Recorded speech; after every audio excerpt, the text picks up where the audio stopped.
Salisbury. As you may recall from my previous videos, my friend Gwennon and I were driving around the UK in this giant SUV we rented from the Bristol Enterprise.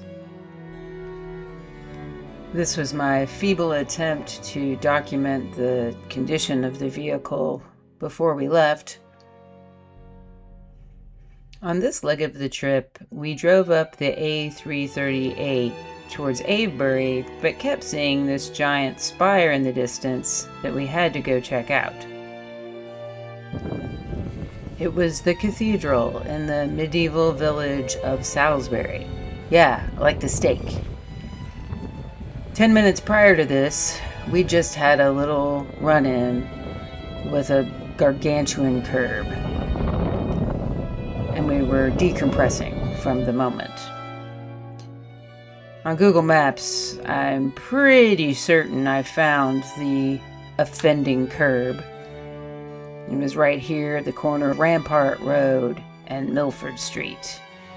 We were turning left under this viaduct. It was very dark under the viaduct, but very bright outside.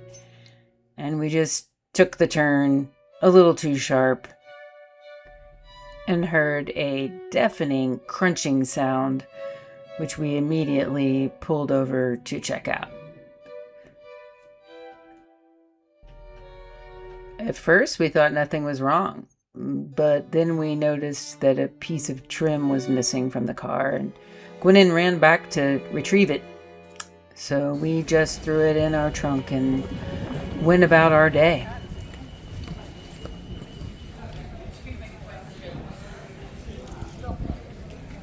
Captive worlds. Oh, that's cool.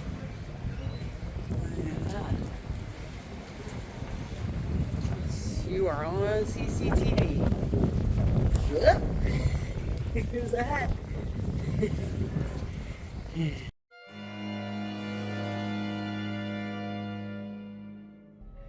We refused to let it put a pall over our day. After all, we'd used a credit card that had insurance on it. Right? That's supposed to work. We'd worry about that later, when we got home. For now, we had a cathedral to go visit.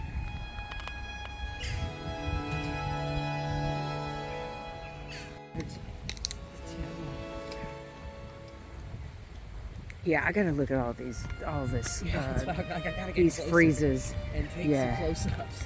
Yeah. Pick the ones, obviously, I can't take a close-up of every one.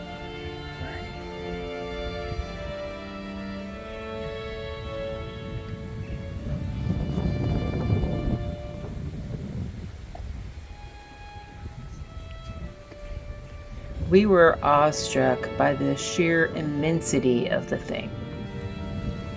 Its footprint alone, rising straight out of the earth, was just unimaginably intense.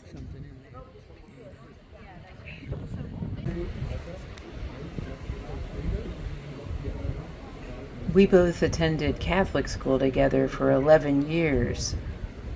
So to say we were gobsmacked is putting it lightly.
Inside, our minds were totally blown, and it didn't take long before we separated and went our own ways, too awestruck to even speak.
The stroll through the cloisters led us to the chapter house, where the Magna Carta is on display. We weren't allowed to take pictures of the actual document, but the museum setup was really interesting and well worth the visit.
Overall, we were tremendously impressed with the cathedral, blending its old art with new. There was a summertime art exhibit there called Living Water that featured this textile piece by the artist Lubena Hamid. It was called Lost Threads, and it reminded us of the interconnectivity of cultures and celebrated the beauty of all.